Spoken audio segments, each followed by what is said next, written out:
Bismillahirrahmanirrahim. Assalamualaikum warahmatullahi wabarakatuh. Alhamdulillahirrabbilalamin. Wa bihi nasta'in. Wala umuri dunya waddin. Asyhadu an la ilaha illallah. Wa asyhadu anna Muhammadan abduhu wa rasuluh. La nabiyya ba'da. Pertama-tama dan yang paling utama, marilah kita panjatkan puji serta syukur kita pada Allah Subhanahu wa Ta'ala. Berkat limpahan karunia-Nya dan rahmat-Nya, kita masih bisa merasakan iman, Islam, sehat walafiat hingga saat ini. Selawat serta salam tak lupa kita curah limpahkan pada suri tauladan kita, yaitu Nabi Muhammad SAW, yang telah mengajarkan pada kita cara beribadah yang baik, cara bermasyarakat yang baik, hingga kita dapat menjalani hidup ini penuh dengan kebermanfaatan. Dan semoga kita menjadi pengikutnya hingga akhir zaman nanti. Amin, amin ya rabbal alamin. Baik lagi di podcast Pemuda Gabut, gerak bareng untuk tobat. Pada kali ini, gue akan sedikit menyampaikan terkait keutamaan dari sholat berjamaah. Yang mana kita tahu, bahwasanya sholat itu merupakan salah satu ibadah yang wajib dijalani oleh umat Islam. Dan sholat juga merupakan amalan pertama yang akan dihisab oleh Allah. Dengan sholat, kita dapat menjadikan perilaku kita. Jika sholat kita baik, ya insya Allah perilaku kita juga baik. Tapi jika sholat kita buruk atau bolong-bolong, ya insya Allah pribadi kita bakal sama, yaitu bakal rusak juga. Tapi jangan sampailah kita meninggalkan sholat. Kita harus senantiasa mendirikan sholat apapun keadaannya. Oke, langsung aja ke keutamaan sholat berjamaah. Keutamaan yang pertama, yaitu pahala akan berlipat daripada sholat sendirian. Dari Abdullah bin Umar, beliau berkata bahwa Rasulullah SAW bersabda, sholat jamaah lebih utama daripada sholat sendirian. Itu sebanyak 27 derajat. Riwayat yang kedua, dari Abu Sa'id Al-Khudri, beliau berkata bahwa Rasulullah SAW bersabda, sholat jamaah itu senilai dengan 25 sholat. Jika seorang mengerjakan sholat ketika ia bersafar, lalu dia menyempurnakan ruku dan sujudnya, maka sholatnya tersebut bisa mencapai pahala 50 sholat. Langsung Allah gitu, pahala yang diberikan oleh Allah jika kalau kita melaksanakan sholat berjamaah dari dua hadis tadi. Yang pertama, ada sebanyak 27 derajat ditinggikan derajat kita kalau sholat berjamaah. Yang kedua, ada sebanyak 25 kali sholat sendiri gitu, dilipat gandakan sebanyak 25. Sangat luar biasa sekali gitu dari keutamaan sholat berjamaah ini. Keutamaan kedua dari sholat berjamaah, dengan sholat berjamaah akan mendapatkan pengampunan dosa. Dari Utsman bin Affan, beliau berkata bahwa saya mendengar Rasulullah SAW bersabda, barang siapa berwudu untuk sholat, lalu dia menyempurnakan wudunya, kemudian dia berjalan untuk menunaikan sholat wajib, yaitu dia melaksanakan sholat bersama manusia, atau bersama jamaah, atau melaksanakan sholat di masjid, maka Allah akan mengampuni dosa-dosanya. Setelah tadi kita diberi pahala yang berlipat ganda, dan selanjutnya kita akan diampuni dosanya dari kesalahan-kesalahan kita yang sebelum-sebelumnya.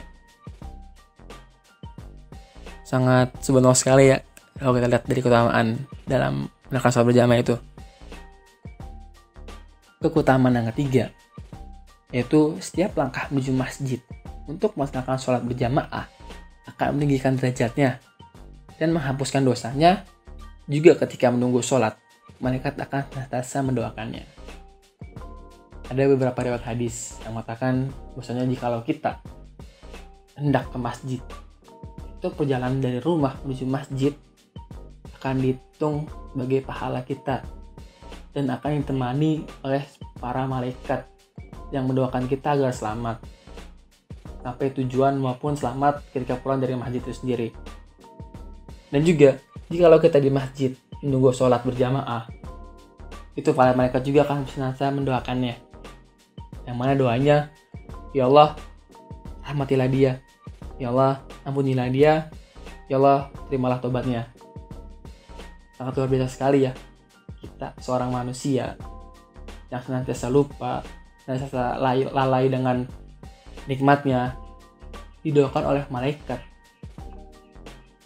Makhluknya yang selalu patuh oleh Allah didoakan. Langsung Allah sekali kan. Keutamaan sholat berjamaah yang keempat yaitu melaksanakan sholat berjamaah berarti menjalankan sunnah Nabi. Meninggalkannya berarti meninggalkan sunnahnya. Hal ini terdapat dari sebuah seorang sahabat, yaitu dari Abdullah bin Mas'ud. Beliau berkata, bahwasanya siapa yang menjalankan sholat berjamaah, maka dia telah menjalankan petunjuk Nabi. Karena sholat berjamaah merupakan petunjuk Nabi. Jikalau meninggalkan sholat berjamaah, maka dia meninggalkan juga petunjuk Nabi atau sunnah Nabi.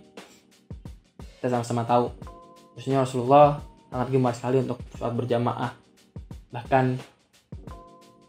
tidak pernah atau jarang meninggalkan sholat berjamaah itu. Baik dalam kondisi apapun, dalam kondisi sakit pun beliau masih menyempatkan untuk sholat berjamaah di masjid.